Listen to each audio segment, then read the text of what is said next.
નમસ્કાર, news city ગુજરાતીમાં આપનું સ્વાગત છે અને આપની સાથે હું છું મિત્તલ ખાણીયા। મહત્વના સમાચાર પર નજર કરીએ તો આંગણવાડીથી અપાતા પેકેટમાં જીવાત નીકળી છે। અરવલ્લીના મેઘરજના નાગરિકે વિડીયો વાયરલ કર્યો છે। મહિલા બાળ વિકાસની યોજનામાં આંગણવાડી કેન્દ્રથી જે ચણા આપવામાં આવે છે, ધાત્રી લાભાર્થીઓને અપાતા ચણાના પેકેટમાં જીવાત નીકળી છે। દ્રશ્યો સામે આવ્યા છે। જીવાતવાળા આ ચણા તમે જોઈ લો કે જ્યાં આંગણવાડીથી આ ચણાના પેકેટ આપવામાં આવે છે, જીવાત નીકળી છે। ઓનલાઈન पर संवाददाता हार्दिक जोड़ाई चुक्या है। जी हार्दिक, चणाना पेकेटમાં જીવાત નીકળી છે, ઘોર બેદરકારી કહી શકાય। મિત્ર, ચોક્કસથી જે પ્રકારે અરવલ્લી જિલ્લાના જે છેવાડાના વિસ્તાર મેઘરજ પંથકમાં આરોગ્ય સાથે ચેડા થયા હોય તે પ્રકારનો કિસ્સો સામે આવ્યો છે। ખાસ કરીને એક જાગૃત નાગરિક દ્વારા જે મુખ્યમંત્રી માતૃશક્તિ યોજનામાં જે ચણાના પેકેટ આપવામાં આવે છે તે જે ચણાના પેકેટનું જે પેકિંગ છે, પેકિંગના અંદર જીવાત હોવાનું સામે આવ્યું છે। વિડીયો વાયરલ થયા બાદ જે સમગ્ર તંત્ર છે, આઈસીડીએસ વિભાગ, ડીડીઓ કચેરી, તમામ તંત્ર જાગૃત બની અને કાર્યવાહી તરફ આગળ વધી રહ્યું છે। પરંતુ ખૂબ જ મોટી બેદરકારી કહી શકાય, કારણ કે જે લાભાર્થી છે તેના ઘર સુધી આ પેકેટ પહોંચી ચૂક્યા હતા અને ત્યારબાદ ખબર પડે છે કે અંદર જીવાત છે। એટલે ખૂબ મોટી બેદરકારી છે, કારણ કે તંત્ર દ્વારા ગુણવત્તાની ચકાસણી કર્યા વગર જ જે ધાત્રી લાભાર્થીઓ છે તેમના સુધી આ પેકેટ પહોંચાડવામાં આવ્યું હતું। એટલે કે કહી શકાય કે જે પ્રકારનો માહોલ જે બેદરકારી છે કે માત્ર પોતાની કામગીરી કાગળ ઉપર બતાવી દેવા માટે અધિકારીઓ દ્વારા આજે આ પેકેટ પહોંચાડવામાં આવે છે, પરંતુ જોવામાં નથી આવતું કે આરોગ્ય માટે આ સારું છે કે ખરાબ। એટલે ખૂબ ગંભીર બેદરકારી છે। જિલ્લા વિકાસ અધિકારી દ્વારા જે અધિકારી છે તે આઈસીડીએસ વિભાગના તેમને નોટિસ ફટકારવામાં આવશે તેવી પણ હાલ સૂચના આપવામાં આવી છે, પરંતુ કાર્યવાહીની હજુ તો વાર છે। પરંતુ એકબીજા ઉપર જવાબદારીઓ જે પ્રકારે ઠેરવવામાં આવી રહી છે, કહી શકાય કે ખૂબ ગંભીર બેદરકારી અરવલ્લી જિલ્લામાંથી સામે આવી છે। મિત્તલ, બિલકુલ હાર્દિક આભાર માહિતી બદલ। તો આ ખૂબ ગંભીર બેદરકારી કહી શકાય। આંગણવાડીથી અપાતા પેકેટમાં જીવાત નીકળી છે।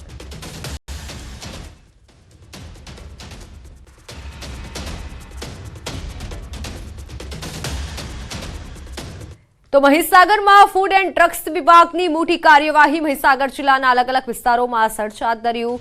ખાણીપીણીની ચીજવસ્તુઓ સાથે ચેડા કરનારને દંડ ફટકાર્યો। બાલાસિનોર, અંબિકા ફરસાણ સહિત લુણાવાડાના Aadhar mall, MP beverages, Rajesh and company, Hasmukhlal, Chandulal Doshi સહિત મટનની દુકાનોના વેપારીઓને પણ દંડ ફટકાર્યો છે। વધુ માહિતી સાથે સંવાદદાતા મિતેશ ભાટિયા જોડાઈ ચૂક્યા છે ફોન લાઈન પર। મિતેશ, કઈ કઈ જગ્યાએ આરોગ્ય વિભાગ દ્વારા દરોડા પાડવામાં આવ્યા, શું બહાર આવ્યું?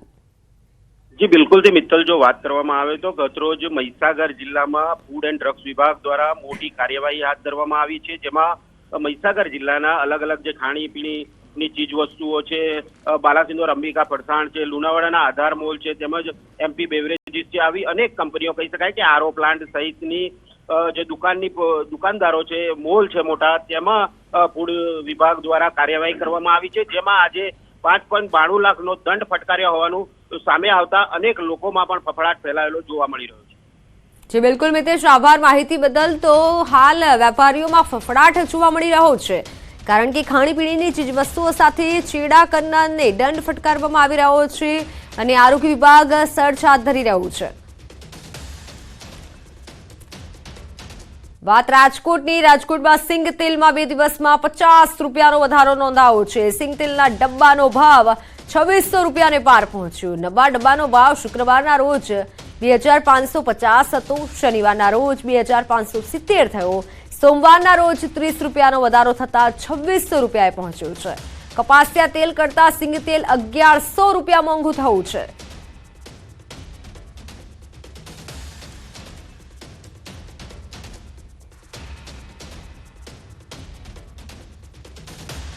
તો અમદાવાદમાં ભૂવો પડ્યો અને કાર ખાબકી। ફતેવાડી કેનાલ પાસે એક ભૂવો પડ્યો અને લંબેગ પાર્ક કરેલ પર જતા ભૂવો પડ્યો। અગાઉ પણ આ રોડ પર ભૂવો પડ્યો હતો, ફરી એકવાર ભૂવો પડ્યો। શહેરમાં દ્રશ્યો સામે આવ્યા છે અમદાવાદના કે જ્યાં તે ભૂવામાં એક ગાડી પડી હોય તેવું હાલ સામે આવ્યું છે। કાર ખાબકી આ ભૂવામાં। ફતેવાડી કેનાલ પાસે વધુ એક ભૂવો પડ્યો છે।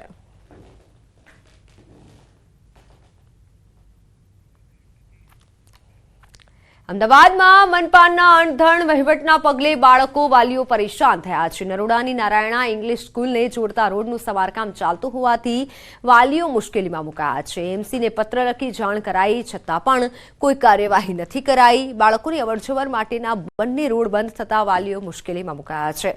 સમારકામ પૂર્ણ ન થાય ત્યાં સુધી 2500 જેટલા બાળકોનો અભ્યાસ અધ્ધરતાલ છે. ધોરણ 10નું બોર્ડનું એક્ઝામ બોર્ડ સેન્ટર પણ અપાયું નારાયણા સ્કૂલને, અને ત્યારે આ દ્રશ્યો જે સામે આવ્યા છે, બાળકોને મુશ્કેલી પડી રહી છે.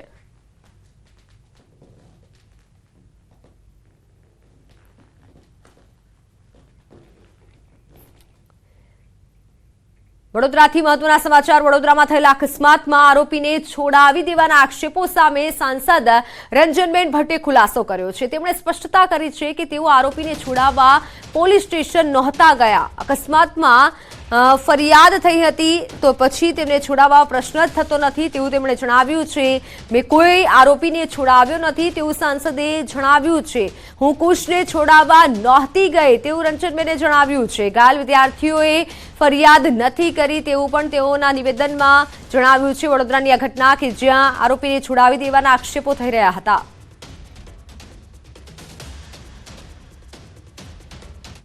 હું કોઈ આરોપીને બચાવવા માટે પોલીસ સ્ટેશન નહોતી ગઈ. સ્વાભાવિક છે, જે કુશ છે એના પેરેન્ટ્સનો મને ફોન આવ્યો અને હું પોલીસ સ્ટેશન ગઈ. હું સીધી એરપોર્ટથી પોલીસ સ્ટેશન ગઈ હતી, પણ સમગ્ર ઘટના મેં જાણી કે કુશ કરતાં પણ વધારે સામે જે વિદ્યાર્થી મિત્રોને વાગ્યું છે એ લોકોએ પણ ગુનો ઉલ્લંઘન નિયમોનું કરેલું હતું. અને કુશના પેરેન્ટ્સ પણ કે સોસાયટીના લોકો પણ સામેવાળા વિદ્યાર્થી મિત્રો પર પણ કંઈ એફઆઈઆર ન થાય એટલે બંનેને સમજાવવા માટે ગઈ હતી. કુશની ઉપર તો એફઆઈઆર થઈ ગયેલી હતી એટલે એને બચાવવાનો તો કોઈ વિષય નહોતો, પણ ચોક્કસ કુશની બહેનના લગ્ન હતા અને કન્યાદાન કરવાનું હતું. એટલે જે એફઆઈઆર થઈ છે એમાં પોલીસ પોતાની પ્રોસિજર પ્રમાણે પ્રોસિજર કરી અને કુશ માટેની કાર્યવાહી કરીને એને આ લગ્નમાં મોકલે, કન્યાદાન કરીને પાછો આવે. કે કુશ પોતે જ્યારે જઈ રહ્યો હતો ગાડીમાં ફતેગંજ, તો એને જવા માટેનું સિગ્નલ ખુલ્લું હતું એટલે એ તો રાઈટ જઈ રહ્યો હતો. પણ આ બે જે વિદ્યાર્થી મિત્રો છે એ રોંગ સાઈડ જઈ રહ્યા હતા. એના બાજુનું સિગ્નલ બંધ હતું, એનું પોતાનું એક્ટિવા નહોતું, એની પોતાની પાસે લાઇસન્સ નહોતું. તો વધારે ગુનો તો એ દીકરાઓ પર થાય એવો હતો. એટલે સોસાયટીના લોકો પણ આ વિદ્યાર્થી મિત્રો પર ગુનો ન કરે, એફઆઈઆર ન કરે. સમજાવટથી બંને બાજુ કામ થાય, કેમ કે એ દીકરાઓને વાગ્યું હતું. એટલે મારો ભાવ તો સાંસદનો ભાવ નહોતો, એક માનો ભાવ હતો. સ્વાભાવિક છે, પોલીસે પોતાની જે કંઈ પ્રોસિજર કરવાની હોય એ પ્રોસિજર સાથે જ એને છોડ્યો છે. હું જોડે લઈને નીકળી નથી. મારું પોલીસ સ્ટેશનમાંથી નીકળવું અને કુશને પોલીસ પોતાની ગાડીમાં બેસાડીને હોસ્પિટલમાં, સયાજી હોસ્પિટલમાં એફઆઈઆર હોય એટલે એનું મેડિકલ ચેકઅપ કરાવવાનું હોય, એ ચેકઅપ કરાવવા લઈ ગઈ હતી. એટલે હું એને લઈને નીકળી નથી. મેં પોલીસ પર એવું દબાણ પણ નથી કર્યું કે તમે કુશને છોડી દો. સ્વાભાવિક છે, પોલીસ પોતે જોવે તો જાય, દીકરીના લગ્નમાં કન્યાદાન કરીને કુશ પાછો બેસી જાય, પોલીસ સ્ટેશનમાં આવે, જે કંઈ કરવાનું હોય એ કરે.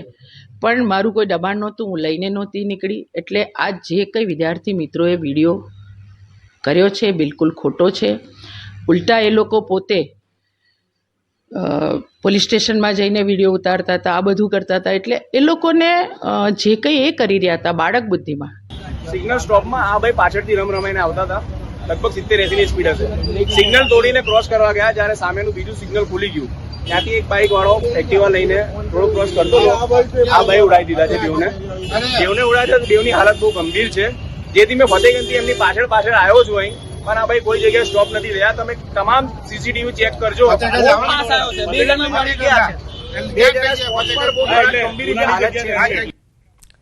તો વડોદરામાં હિટ એન્ડ રનની ઘટનામાં આરોપીને છોડાવવાના આક્ષેપો પર સાંસદની સ્પષ્ટતા બાદ અકસ્માતને અંજામ આપનાર કુશ પટેલે પણ નિવેદન આપ્યું છે. તેના મતે અકસ્માત સમયે તેમનું સિગ્નલ ગ્રીન હતું અને સામેથી રોંગ સાઈડથી વિદ્યાર્થીઓ અથડાયા હતા.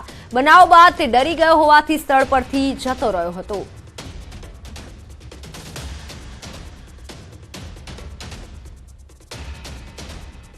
ગ્રીન સિગ્નલ હતું અમારું, અમે લોકો નીકળતા હતા અને એ લોકો સામેની સાઈડથી રોંગ સાઈડ આવ્યા હતા. બે સ્ટુડન્ટ હતા એક્ટિવા લઈને. તેઓ પાસે તેમનું લાયસન્સ બી નહોતું અને એક્ટિવા બી બીજાના નામે હતી અને તેઓ ગાડીમાં આવીને ભટકાણા. હું બી ગયો, એકદમ જ થયું એટલે અકસ્માત હતું એટલે, અને મને કંઈ સૂઝ્યું ના એટલે હું ત્યાં ઊભો ના રહ્યો. મારી એક ભૂલ હતી આ કે હું ત્યાં ઊભો ના રહ્યો. બેનને એટલા માટે બોલાવવા પડ્યા કારણ કે મારે શું છે, ઘરમાં પ્રસંગ હતો અને ખુશને રાતે કન્યાદાન કરવાનું હતું. એટલા માટે મેં બેનને કીધું કે એને ના હોય તો કલાક 2 કલાક માટે એને રજા આપો. કે રંજનબેન મેં કીધું, મેં રિક્વેસ્ટ કરી કે બેન મને આવી રીતે મારા છોકરાને કન્યાદાન કરવાનું છે, તો કન્યાદાન કરવા માટે મને થોડું શોર્ટ આઉટ કરી આપો કે એ કરીને બી પાછો કે બી પ્રોસેસ હશે, જે હાજર થવાનું છે એ બધું અમે હાજર થઈ જઈશું. એક પ્રસંગ મારે સાચવવાનો હતો. મોરબીના ઘૂંટુ ગામે નર્મદા કેનાલમાં કેમિકલ વેસ્ટ ફેંકવા આવેલ ટેન્કર ઝડપાવાનો મામલો, જેમાં ગ્રામજનોએ મોડી રાત્રે જનતા રેડ કરી કેમિકલયુક્ત ટેન્કર કેનાલમાં ખાલી કરાય તે પહેલા ઝડપી પડાયું. કેમિકલ ભરેલ ટેન્કર ધારાસભ્યના શાળાનું હોવાનું ટેન્કર ચાલક રટણ કરતો જોવા મળ્યો. ગ્રામજનોએ ટેન્કર ચાલકને પકડવા માટે ટેન્કર કેમિકલથી ભરેલું હોવાનું જાણવા મળ્યું હતું. આ સમગ્ર મામલાને લઈને ગ્રામજનોમાં ભારોભાર રોષ છે.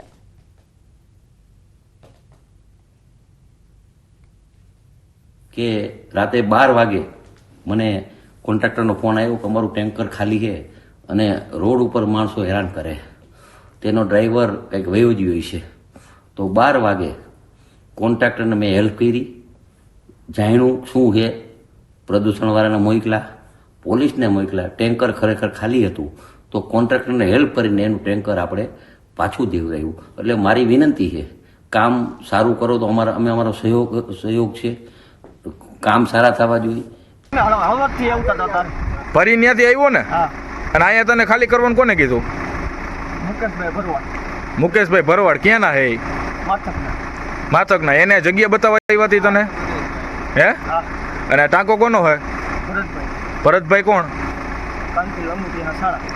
કાંતિલાલ અમૃતિયાના શાળા, એમનો ટાંકો હે. તો લોકસભાની ચૂંટણી પહેલા અમદાવાદ કોંગ્રેસમાં બદલાવ જોવા મળ્યો છે. અમદાવાદ શહેર કોંગ્રેસ સંગઠનનું માળખું વિખેરાયું છે.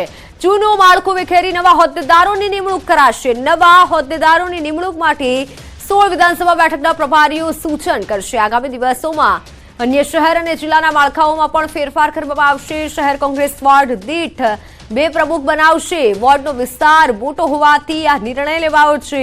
વોર્ડ 2 ભાગમાં વહેંચવામાં આવશે. જ્યારે જિલ્લા કોંગ્રેસમાં ફેરફાર થયો છે. ચૂંટણી પહેલા અમદાવાદ કોંગ્રેસમાં બદલાવ આવ્યો છે. અમદાવાદ કોંગ્રેસ સંગઠનનું માળખું વિખેરાયું છે. લોકસભા ચૂંટણી પહેલા અમદાવાદ કોંગ્રેસમાં મોટો બદલાવ જોવા મળશે. નવા હોદ્દેદારોની નિમણૂક કરવામાં આવશે. અન્ય શહેર જિલ્લા કોંગ્રેસમાં પણ ફેરફાર થશે. વોર્ડ 2 ભાગમાં વહેંચવામાં આવશે, કારણ કે હાલ જે વિસ્તાર છે વોર્ડનો તે મોટો હોવાથી આ નિર્ણય લેવામાં આવ્યો છે. અન્ય શહેર અને જિલ્લાના માળખામાં પણ ફેરફાર કરવામાં આવશે.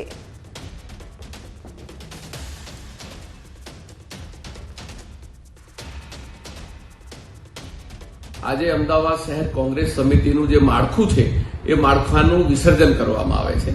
એટલે નવા માળખાની ચર્ચા વિચારણા કરીને અમારા વિધાનસભાના જે પણ પ્રભારીઓ છે એ વોર્ડ વાઇઝ, વિધાનસભા વાઇઝ આગેવાનોને મળશે અને ત્યાંથી જે નામો બધા વોર્ડ પ્રમુખોના નામ આવશે, શહેર સમિતિના હોદ્દેદારોના નામ આવશે. સુરતના બારડોલીમાં એનઆરઆઈને ઓર્ગેનિક ખેતીમાં કમાણીની લાલચ આપી 32 લાખ પડાવનાર પિતા પુત્રની ધરપકડ કરાઈ છે. આરોપીઓ પોતાની જમીનમાં ઓર્ગેનિક ખેતી કરી આવક મેળવતા હોવાનું કહી તેમના એનઆરઆઈ સંબંધીને વિશ્વાસમાં લીધા હતા. ઓર્ગેનિક ખેતી માટે તેમણે 46 લાખ પડાવ્યા હતા, જે પૈકી 32 લાખનો હિસાબ ન અપાતા ફરિયાદીની શંકા ગઈ હતી. ત્યારે આ સમગ્ર મામલે ફરિયાદ નોંધાતા પોલીસે પૈસા પડાવનાર પિતા પુત્રની ધરપકડ કરી છે.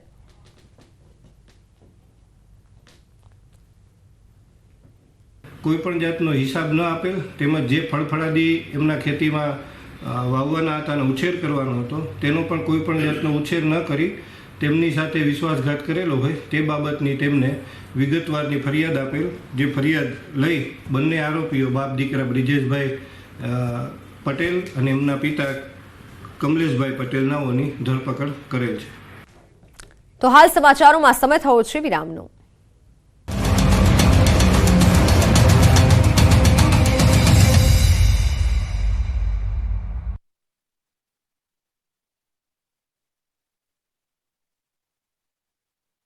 ડ્રીમ કાર ની કાર્યવાહી હાથ ધરી. રાજકોટના ખંડેરી સ્ટેડિયમના પાર્કિંગમાંથી ઝડપાયા જુગારી. પોલીસે 14,000ના મુદ્દામાલ સાથે 7 જુગારીની કરી ધરપકડ. ખંડેરી સ્ટેડિયમના પાર્કિંગમાં શખ્સો રમી રહ્યા હતા જુગાર. સુરતમાં સ્પા સેન્ટરો પર પોલીસના દરોડા. વેસુ વિસ્તારની એમ્બેસ હોટલમાંથી રેડ પાડી પોલીસે 7 થાઈલેન્ડ મહિલાને છોડાવી અને 7 ગ્રાહકોની ધરપકડ કરી. સ્પા સંચાલક સહિત 3 વોન્ટેડ જાહેર. હિંમતનગરમાં દુકાનના 3જા માળે આગ લગતા અફરાતફરી મચી. સ્થાનિકો અને વેપારીઓએ ભારે જહેમત બાદ આગ પર કાબુ મેળવ્યો હતો. શોર્ટ સર્કિટના કારણે આગ લાગ્યાનું પ્રાથમિક અનુમાન. ગીગા ભમ્મરના બફાટનો વધુ એક વિડીયો આવ્યો સામે. વિડીયોમાં પોતાના જ સમાજ પર કરી આકરા પ્રહાર. કહ્યું, આહિર સમાજ 1 મહિનામાં 1 કરોડ રૂપિયાનો પ્રતિબંધિત અફીણ પી જાય છે. આ વિસ્તારમાં કોની રહેમ દ્રષ્ટિથી અફીણ વેચાઈ રહ્યો છે તેવા સવાલો ઉઠાવ્યા. આટલાથી ન અટકતા ગીગા ભમ્મરે સમૂહ લગ્નમાં આયોજકોને પણ ખરી ખોટી સંભળાવી દીધી. કહ્યું, સમૂહ લગ્નમાં સુરતવાળાના પૈસા દાનમાં ન લેતા, કારણ કે સુરતવાળાના પૈસા 2 નંબરના છે. વધુમાં ગીગા ભમ્મરે પોતાના વખાણ કરતા કહ્યું કે હું એક સમયે રાજકારણનો રાવણ હતો. પોલીસવાળા મારી પાસે બદલો કરાવવા આવતા હતા. ગીગા ભમ્મરના અનેક વાંધાજનક વિડીયો ફરી વાયરલ થતા બળતામાં ઘી હોમાયું. ગીગા ભમ્મરે ચારણ સમાજ પર કરેલી ટિપ્પણીને આહિર સમાજે વખોડી. સોમનાથના પૂર્વ ધારાસભ્ય રાજસિંહ જોટવાએ જાહેર મંચ પરથી માફી માંગી અને કહ્યું કે ચારણ અને આહિર સમાજને મામા ભાણેજના સંબંધ છે. ચારણ સમાજ પર ટિપ્પણી કરનાર ગીગા ભમ્મર સામે સુરેન્દ્રનગરમાં પણ ભારે રોષ. ચારણ સમાજના આગેવાનોએ સુરેન્દ્રનગર પોલીસને ગીગા ભમ્મર સામે ફરિયાદ નોંધાવી. જિલ્લા કલેક્ટરને પણ આવેદનપત્ર આપી કડક કાર્યવાહીની માંગ કરી. વડોદરામાં જાહેરમાં મારામારીની ઘટના બની. ગોલ્ડન ચોકડી પર જાહેરમાં મારામારીનો વિડીયો વાયરલ થયો. પાણીપુરી ધારક અને ગ્રાહક વચ્ચે છૂટા હાથની મારામારી. ન્યૂઝ 18 ગુજરાતી આ વાયરલ વિડીયોની નથી કરતું પુષ્ટિ. આણંદમાં યુવાનોએ ટ્રાફિક નિયમના ધજાગરા કર્યા. એક્ટિવા પર સવાર 4 યુવાનો મસ્તી કરતા જોવા મળ્યા. વિદ્યાનગર રોડ પર વિડીયો બનાવી સ્થાનિકોએ કર્યો વાયરલ. આણંદમાં નશાની હાલતમાં એસટી બસ ચાલક ઝડપાયો. કરજણથી મોરબી જતી એસટી બસનો ડ્રાઈવર નશામાં હતો. બસમાં મહિલા અને બાળકો સહિત 50 જેટલા મુસાફરો સવાર હતા. મુસાફરોના કહેવા છતાં ડ્રાઈવર બસ રોકતો ન હોવાનો આક્ષેપ કરાયો. વડોદરામાં એમપીના બાબાનો દિવ્ય દરબાર. શ્રદ્ધાળુઓએ શાસ્ત્રીને ચેલેન્જ આપતા બાબાનો ખેલ થયો ખતમ. શ્રદ્ધાળુઓએ પોતાનું અને પિતાનું નામ પૂછતા શાસ્ત્રીએ કર્યો ઇનકાર. ઉગ્ર બોલાચાલીનો વિડીયો સોશિયલ મીડિયામાં વાયરલ. બનાસકાંઠામાં પાલનપુર માર્કેટ યાર્ડમાં આગની ઘટના બની. માર્કેટ યાર્ડની 10 દુકાનો આગની ચપેટમાં આવી. 3 દુકાનો આગમાં બળી ખાક થઈ. શોર્ટ સર્કિટને કારણે આગ લાગ્યાનું અનુમાન. બનાસકાંઠાના પાલનપુરમાં માર્કેટ યાર્ડની દુકાનોમાં લાગેલી આગ કાબૂમાં આવી. 8 જેટલી દુકાનો આગની ચપેટમાં આવી હતી. 10 જેટલા ફાયર ફાઇટર્સની ટીમ ઘટના સ્થળ પર પહોંચી હતી. ભારે જહેમત બાદ આગ પર કાબુ મેળવવામાં આવ્યો. દુકાનમાં રાખેલો મોટાભાગનો અનાજનો જથ્થો આગની ચપેટમાં બળીને ખાક થયો. જૂનાગઢના ભેસાણ રોડ પર ગંભીર અકસ્માત સર્જાયો. પૂરપાટ ઝડપે આવતી કાર વીજપોલ સાથે અથડાઈ. અકસ્માત બાદ કારમાં ભીષણ આગ લાગી. સદનસીબે કાર ચાલકનો આબાદ બચાવ. જૂનાગઢમાં તસ્કરોનો તરખાટ. મોટી ખોડિયાર ગામે ખોડિયાર માતાજીના મંદિરમાં ચોરીની ઘટના બની. ચાંદીના 76 સોનાના ટીકા સહિતની વસ્તુઓની ચોરી થઈ. ચોરીની ઘટના સીસીટીવીમાં કેદ થઈ. મેદરડા પોલીસ સ્ટેશનમાં નોંધાઈ ફરિયાદ. જસદણમાં શરમાળિયા દાદાના સાધુને માર માર્યો. અજાણ્યા આરોપીઓએ રાત્રિના મંદિરમાં પ્રવેશી સાધુને માર મારીને લોહી લુહાણ કર્યા. 100 વર્ષ કરતા વધારે ઉંમર ધરાવતા સાધુને માર મારતા સેવકોમાં રોષની લાગણી. ડાકોરમાં ઠેર ઠેર ઉભરાતી ગટરથી સ્થાનિકો પરેશાન. રસ્તા ઉપર લોકો ગટરના પાણીમાંથી પસાર થવા મજબૂર. દુર્ગંધ મારતા ગટરના પાણીથી સ્થાનિકોમાં રોગચાળાનો ભય. બનાસકાંઠાના દાંતામાં હળાદમાં યુવક સાથે સૃષ્ટિ વિરુદ્ધના કૃત્યના ઘેરા પ્રત્યાઘાત પડ્યા. હળાદ ગામના વેપારીઓએ ધંધા રોજગાર બંધ રાખીને રોષ વ્યક્ત કર્યો. સમાજની વાડીથી મોટી સંખ્યામાં રેલી કાઢી આરોપી સામે કડક કાર્યવાહીની માંગ કરી. જામનગરમાં જર્જરિત ઇમારતનો કાટમાળ પડતા એક વ્યક્તિ ઇજાગ્રસ્ત થયો. ખાઉધરા ગલી તરીકે પ્રખ્યાત જૂની સટ્ટા બજારમાં બની હતી દુર્ઘટના. દુર્ઘટનાને પગલે લારી ધારક ઇજાગ્રસ્ત થયો. જર્જરિત થયેલી બિલ્ડિંગનો કાટમાળ ઉતારી લેવા સ્થાનિકોની માંગ. ભાવનગરમાં એસટી બસ બંધ પડતા મુસાફરો ધક્કો મારવા મજબૂર બન્યા. સિહોરના ટાણા રૂટની બસ બંધ પડતા વિદ્યાર્થી સહિત પ્રવાસીઓએ બસને ધક્કો માર્યો. સરકારી ધક્કા ગાડીનો વિડીયો થયો વાયરલ. દાહોદમાં ખાનગી હોસ્પિટલમાં મોબાઈલ ચોરીની ઘટના બની. દર્દીના સગાનો ડોળ કરી અને ચોરીને અંજામ આપ્યો હતો. ચોરીની ઘટના સીસીટીવી કેમેરામાં કેદ થઈ. ઘટનાના બીજા દિવસે ગઠિયો પોલીસ સકંજામાં. તબીબ દંપતીએ આરોપીને પોલીસ હવાલે કર્યો. આણંદમાં સોજિત્રા ચોકડી પર દબાણ હટાવ કામગીરી કરાઈ. આગામી દિવસોમાં 40 મીટર સોજિત્રા ચોકડીના માર્ગ પહોળા કરવાની યોજનાને લઈને કામગીરી. અધિકારીઓની ઉપસ્થિતિમાં ચુસ્ત બંદોબસ્ત વચ્ચે કામગીરી હાથ ધરવામાં આવી. પંચમહાલમાં રેવન્યુ, ખનિજ અને પોલીસ વિભાગના અધિકારીઓના વાહનોની અવરજવર અંગે રેકીનો ઘટસ્ફોટ થયો. લાકડા અને રેતીના વ્યવસાય સાથે સંકળાયેલા વ્યક્તિઓ રેકી કરતા હોવાની માહિતી. વાહનોના લોકેશન સહિતની વિગતો વોટ્સએપમાં કરાતી હતી શેર.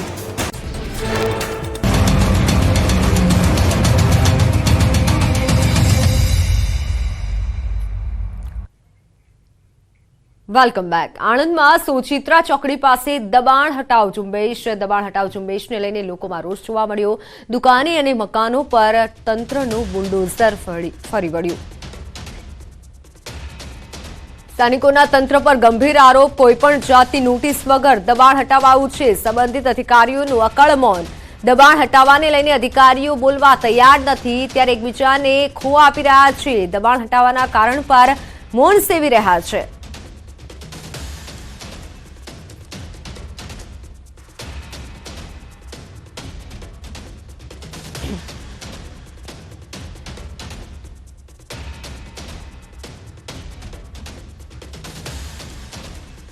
કોઈ જાતનો અમને જાણ કરી નથી સાહેબ કે આ મકાન તોડવાના છે. કેટલાય મકાન 8-10 તૂટ્યા. અમારે કઈ રહેવાની જગ્યા પણ નથી. બીજે મકાન બીજા છે નહીં અને કેટલીક દુકાનો તૂટી. કેટલી દુકાનો તૂટી? કમસે કમ 50-60 તો દુકાન તૂટી સાહેબ. કારણ શું તોડવાનું? કોઈ જાતનું મંદિર બી તૂટે છે સાહેબ. 2 મંદિર આવે છે. એક રૂપાવેલ માતાનું મંદિર, બીજું ભાતીજીનું મંદિર આવે છે. 2 મંદિરો તૂટે છે. એ બાજુ પણ આગળ પણ 3-4 મકાન તૂટ્યા. નગરપાલિકા સરકારે કોઈ અમને કશું કહ્યું નહીં કે બધી નોટિસ નહીં, કશું નહીં. અને એમને મત મકાનો તો લીધા. અત્યારે અમે નાના છોકરા લઈને કઈ જવું? અને અમે રોડ પર આવી ગયા. મધ્ય ગુજરાતનો આણંદ જિલ્લો એની આ ટ્રાફિકથી ધ્રમધમતી ચોકડી સોજિત્રા મારી પાસે આ દ્રશ્યમાં બતાવવા માંગીશ.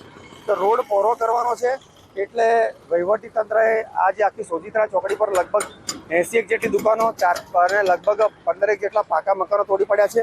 આપણી સાથે અહીંયા સ્થાનિક વહીવટી તંત્રના અધિકારીઓ આપણી સાથે હાજર છે. પ્રાંત કલેક્ટર અહીંયા પેટલા જ હાજર છે.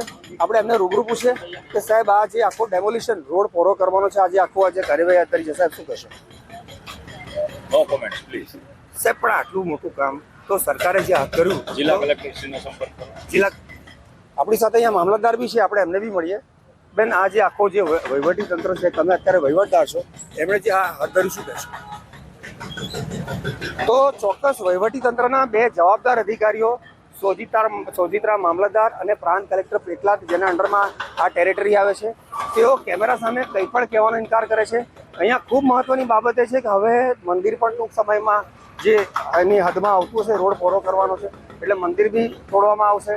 એટલે ચોક્કસ કહી શકાય કે અહીંયા સ્થાનિકોનું એ પણ કહેવું છે, ન્યૂઝ 18ને વાત કરી તો આ લોકોનું કહેવું છે કે અમને કોઈ પણ પ્રકારની કાયદેસરની નોટિસ આપ્યા વગર આખું જે ડેમોલિશનની પ્રક્રિયા હાથ ધરવામાં આવી છે. કેટલાકનું કહેવું છે કે અમારી દુકાનોમાં ખૂબ નુકસાન થયું છે, ઘણાનું કહેવું છે કે અમે ઘર વિહોણા થઈ ગયા. એટલે ચોક્કસ કહી શકાય કે આ મુદ્દે એક સ્પષ્ટતા ચોક્કસ થવી જોઈએ કે આ જે આખું જે રોડ પહોળો કરવાનું સરકારનું જે આયોજન છે, એ જે હાથ ધર્યું એ કયા કારણથી ધર્યું અને આ લોકોનું જે સમસ્યા છે એનું ચોક્કસ કોઈ નિરાકરણ આવવું જોઈએ. જનક જાગીરદાર, ન્યૂઝ 18 ગુજરાતી, સોજિત્રા. તો દુકાનો અને મકાનો પર તંત્રનું બુલડોઝર ફરી વળ્યું છે. આ જ મુદ્દે મારી સાથે ફોનલાઈન પર સંવાદદાતા જનક જાગીરદાર જોડાઈ ચૂક્યા છે. જનક, હાલ અધિકારીઓ તો કંઈ પણ બોલવા માટે તૈયાર નથી, જો કે કામગીરી યથાવત છે. ચોક્કસ મિત્તલ, અને જે એડમિનિસ્ટ્રેશન છે આણંદ ડિસ્ટ્રિક્ટનું, એને એક શબ્દ ચોક્કસ કહી શકાય કે ઇન્ટેલિજન્સી, ડોમિનેશન વિથ ઇન્ટેલિજન્સી. ત્યાં સ્થાનિક પ્રાંત કલેક્ટર, જે આ સોજિત્રા જે આખો વિસ્તાર છે ચોકડીનો, જે ટ્રાફિકથી ધમધમતી ચોકડી છે, જે આણંદને સીધી તારાપુર સાથે કનેક્ટ કરે છે, ત્યાં એક જે ચોકડીનો જે વિસ્તાર છે પહોળો કરવા માટે છેલ્લા 2 દિવસથી ગઈકાલથી આ ડેમોલિશનની પ્રક્રિયા આણંદ વહીવટીતંત્ર, ખાસ કરીને સોજિત્રા મામલતદાર કે જે નગરપાલિકાના પણ વહીવટદાર છે, પ્રાંત કલેક્ટર ત્યાં હાજર છે, એમની હાજરીમાં હાથ ધરાઈ છે. ગઈકાલથી આ ચાલે છે. ત્યાંના સ્થાનિકોનું કેવું છે કે પાકા શોપિંગ સેન્ટરો, લગભગ 8 થી 10 શોપિંગ સેન્ટરો, લગભગ 70 થી 80 પાકી દુકાનો, રહેણાંકના મકાનો લગભગ 10 થી 12 તોડી પાડવામાં આવ્યા છે. અમે ખૂબ પ્રયત્ન કર્યા પ્રાંત કલેક્ટરને પૂછવાના, તેમજ મામલતદારને, પરંતુ કેમેરા સામે તેમણે સ્પષ્ટ કહેવાની ના પાડી. ખૂબ મહત્વની બાબત આ સમગ્ર ઘટનામાં એ છે કે સ્થાનિક જે સોજિત્રાના જી બિલકુલ જનક, આભાર માહિતી બદલ.